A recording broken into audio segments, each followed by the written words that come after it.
ഇല്ല, ജസ്റ്റ് കുറച്ച് 2 മിനിറ്റ്. ഒന്നാമത്തെ കാര്യം, ഞാൻ ഡോക്ടർ റോബിൻ രാധാകൃഷ്ണനാണ്. പുറത്ത് ഹോസ്പിറ്റലിൽ ജോലി ചെയ്തുകൊണ്ടിരുന്ന ഡോക്ടർ റോബിൻ രാധാകൃഷ്ണനാണ്. ഇവിടെ ഞാൻ കളിക്കാൻ വന്നു. ഞാൻ എന്റെ ജോലി കറക്റ്റ് ആയിട്ട് അവിടെ ചെയ്തിട്ടാണ് വന്നത്. ഇവിടെ നിങ്ങളാരും പേഷ്യൻസ് ഒന്നുമല്ല നിങ്ങളെ ട്രീറ്റ് ചെയ്യാനായിട്ട്, മനസ്സിലായില്ലേ? ഇവിടെ ഡോക്ടർ ഉണ്ട് വേറെ നോക്കാൻ. ഇവിടെ ഞാൻ റോബിൻ രാധാകൃഷ്ണനായിട്ടും കളിക്കും, ഡോക്ടർ റോബിൻ രാധാകൃഷ്ണനായിട്ടും കളിക്കും. അതൊന്നുമില്ല. രണ്ടാമത്തെ കാര്യം, ഭയങ്കര എത്തിക്സ് നോക്കുന്ന ഫെയർ ഗെയിം കളിക്കുന്ന ജാസ്മിൻ പറഞ്ഞ കണക്ക് ഭയങ്കര എത്തിക്സും ഫെയർ ഗെയിമും നോക്കുന്ന ജാസ്മിൻ പറഞ്ഞ കണക്ക് കഴിഞ്ഞ കളിയിൽ നമ്മൾ കണ്ടായിരുന്നു. ആ ജാസ്മിൻ പറഞ്ഞ കണക്ക് ഒട്ടും ടാലന്റഡ് അല്ലാത്ത വേഴ്സ്റ്റ് ആയിട്ടുള്ള ഒരാളാണ് ഞാൻ. ഓക്കെ, സോ അപ്പൊ എനിക്ക് ഫസ്റ്റ് പറയാനുള്ളത് റിയാസ് ആണ്. ഒരു 2 ആഴ്ച മുമ്പ് ലാലേട്ടൻ റിയാസിനെ നല്ല രീതിയിൽ ഫസ്റ്റ് വന്ന വീക്കിൽ ഭയങ്കരമായിട്ട് വാൺ ചെയ്ത് ചീത്ത പറയാൻ, ദിസ് ഈസ് മൈ സ്പേസ്, മിണ്ടരുത്. ലാലേട്ടൻ പറഞ്ഞിരുന്നു ചീത്ത വിളിക്കാൻ പാടില്ല എന്ന്. ഓക്കെ, എന്റെ അടുത്തും നിന്റെ അടുത്തും പറഞ്ഞിരുന്നു. അത് കഴിഞ്ഞ് നമ്മൾ ജയിലിലും കിടന്നതാണ്. എന്നിട്ടും നീ പഠിച്ചില്ല. ഇത് കണ്ടുകൊണ്ടിരിക്കുന്ന പ്രേക്ഷകരെയും ബിഗ് ബോസിനെയും ലാലേട്ടനെയും ഡിസ്റെസ്പെക്ട് ചെയ്യുന്ന രീതിയിൽ നീ കഴിഞ്ഞ ദിവസം ഇവിടെ ചീത്ത വിളിച്ചു. നിനക്ക് ചീത്ത വിളിക്കാൻ അറിയാം, എനിക്കും ചീത്ത വിളിക്കാൻ അറിയാം. പക്ഷെ ഞാൻ ചീത്ത വിളിക്കാതിരിക്കുന്നത് ലാലേട്ടനെയും ബിഗ് ബോസിനെയും പ്രേക്ഷകരെ റെസ്പെക്ട് ചെയ്യുന്നതുകൊണ്ടാണ്. നീ അത് ചെയ്തില്ല.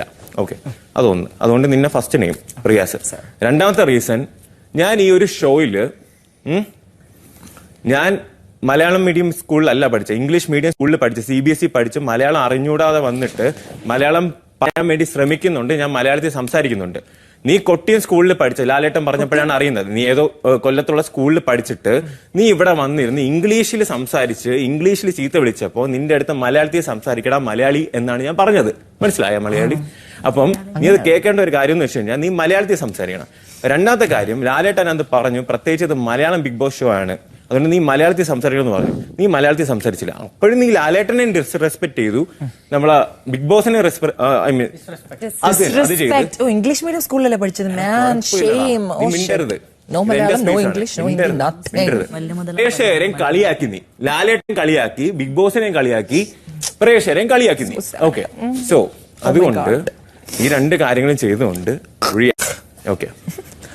രണ്ടാമത്തത്, അളിയാ നീ പോഡിയം കൈകൊണ്ട് തട്ടിയിട്ട്, അതുകൊണ്ട് നീ 2.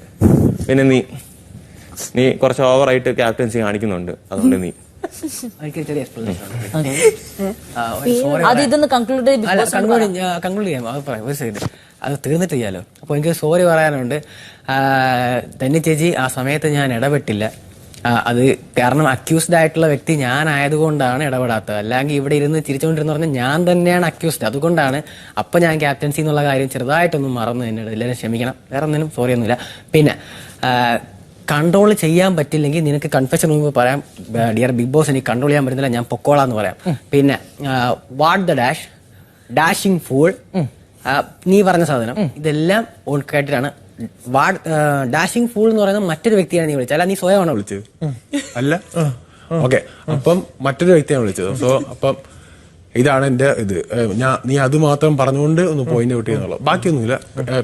ഞാൻ അപ്പൊ ഓക്കെ. ഒരു കാര്യം ഞാനിവിടെ പറഞ്ഞോട്ടെ. എനിക്ക് റിയാസിനോടാണ് പറയാനുള്ളത്.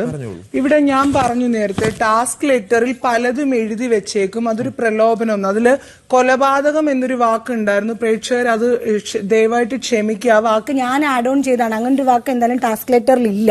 അപ്പൊ ഞാൻ എന്ന് പറയുന്ന ഒരാൾ മനസ്സിലാക്കിയതുപോലെയാണ് നീ ഒഴിച്ച് നിന്റെ ബെസ്റ്റ് ഫ്രണ്ട് ജാസ്മിനും ഇവിടെ ഇരിക്കുന്ന ഇത്രയും പേരും മനസ്സിലാക്കിയിട്ടുള്ളത് ആ ഗെയിമിന്. അതുകൊണ്ട് ഞങ്ങൾക്ക് ആർക്കും മോഷ്ടിക്കണമെന്ന് തോന്നിയിട്ടില്ല. ഓക്കെ, എനിക്ക് പറയട്ടെ, ഇവിടെ ഞങ്ങളെന്ന് പറയുന്നത് താങ്കൾ ഒഴിച്ച് ബാക്കി 16 പേര്, ഇവിടെ 17 പേരാണ് മൊത്തം ഉണ്ടായിരുന്നത്. അപ്പൊ ഇത്ര നാളായിട്ടും ഞങ്ങളെല്ലാം അതിനെ മനസ്സിലാക്കിയിട്ടുള്ളത് ഇതിനെ ഗെയിമിനെ ഗെയിമായിട്ട് എടുക്കുന്നത് അവിടെ ഗെയിം കളിക്കുന്ന സമയത്താണ്. അല്ലാത്ത സമയത്ത് കക്കണോ മോഷ്ടിക്കണോ എന്നുള്ളത് നമ്മളുടെ ഒരു ഇൻഡിവിജ്വലിന്റെ തീരുമാനമാണ്. ഓക്കെ, അപ്പൊ ഞാൻ എന്ന് പറയുന്ന ഒരു മനുഷ്യൻ മനസ്സിലാക്കുന്നത് പലതും എഴുതി വെക്കും, അത് ചെയ്യണോ വേണ്ടയോ എന്ന് നമ്മളാണ് തീരുമാനിക്കുന്നത്. അപ്പോൾ ഇതിനെ സത്യസന്ധമായിട്ട് എത്ര പ്രലോഭനങ്ങൾ ഉണ്ടെങ്കിലും നമ്മൾ ആ പ്രലോഭനത്തിൽ വീഴുന്നുണ്ടോ ഇല്ലയോ എന്ന് ടെസ്റ്റ് ചെയ്യാനും കൂടിയാണ് എന്ന് മാത്രമേ ഞാൻ മനസ്സിലാക്കിയിട്ടുള്ളൂ. അതനുസരിച്ചാണ് ഇവിടെ ഇരിക്കുന്ന എല്ലാവരും, താങ്കൾ ഒഴിച്ച് ബാക്കിയുള്ള ആ ഗെയിമിനെ അങ്ങനെയാണ് കാണുന്നത്. ഹിന്ദി ബിഗ് ബോസ് ആയിക്കോട്ടെ, ഇംഗ്ലീഷ് ആയിക്കോട്ടെ, എന്തോ ആയിക്കോട്ടെ, അവിടെ കാണിക്കുന്ന എല്ലാം ഇവിടെ വന്ന് കാണിക്കാനായിട്ട് പറ്റത്തില്ല. പിന്നെ അടുത്ത രണ്ടാമത്തെ കാര്യം, റിയാസിന് തെറി പറയുന്നത് റിയാസ് കൺട്രോൾ ചെയ്യുന്നു. ഇവിടെ പലരും പുക വലിക്കുന്ന ശീലമുള്ള ആൾക്കാരാണ്. അവർ ആ ശീലം ഞങ്ങളുടെ മുഖത്ത് പുക ഊതി വിടുവല്ല ചെയ്യുന്നത്. അവരൊക്കെ രഹസ്യമായിട്ട് അവർക്ക് പുക വലിക്കാൻ ഒരു സ്ഥലം കൊടുത്തിട്ടുണ്ട്. അവിടെ പോയിരുന്നിട്ട് പുക വലിച്ച് തീർത്തിട്ട് ഇങ്ങനെ വരും, വായും കഴുകി വൃത്തിയാക്കി ഇങ്ങ് വരും. ഞങ്ങൾക്ക് അവരെ കൊണ്ട് യാതൊരു ബുദ്ധിമുട്ടില്ല. അപ്പോൾ റിയാസ് സലീം പറയുന്ന തെറി എന്തായിക്കോട്ടെ, താങ്കൾക്ക് അത് തെറിയായിട്ട് തോന്നില്ലെങ്കിൽ ഞങ്ങൾക്ക് അത് തെറിയായിട്ട് തോന്നുന്നതുകൊണ്ടാണ് ഞങ്ങൾ എല്ലാവരും നിരന്തരം ഇത് പറയുന്നതും. ലാലേട്ടൻ ഇതിന് ഈ ഷോ ഹോസ്റ്റ് ചെയ്യുന്ന ആളാണ്. അപ്പൊ അദ്ദേഹത്തിന്റെ വാക്കുകൾക്ക് വലിയ മൂല്യമുണ്ട്. ബിഗ് ബോസ് പറയേണ്ട കാര്യങ്ങളാണ് ലാലേട്ടൻ വന്നിട്ട് പറയുന്നത്. അതുകൊണ്ടാണ് അദ്ദേഹത്തിന്റെ പേരും കൂടെ ചേർത്ത് ഞങ്ങൾ പറയുന്നത്. ബിഗ് ബോസും പറഞ്ഞിട്ടുണ്ട്, ലാലേട്ടനും പറഞ്ഞിട്ടുണ്ട് ചീത്ത വാക്കുകൾ പറയരുത്. അപ്പൊ ബ്ലെസ്ലി പറഞ്ഞതുപോലെ താങ്കൾക്ക് ഈ തെറിവാക്കുകൾ കൺട്രോൾ ചെയ്യുന്നതിൽ താങ്കൾ പ്രൗഡ് ആയിട്ടുണ്ട്, അത് ഓക്കെ, സമ്മതിച്ചു. താങ്കൾ പറയുന്ന തെറി ഞങ്ങൾ എല്ലാവരും എന്ത് തെറിവാക്കാണെങ്കിലും കേട്ടുകൊണ്ടിരിക്കണമെന്ന് യാതൊരു നിർബന്ധവും ഇല്ല കേട്ടോ.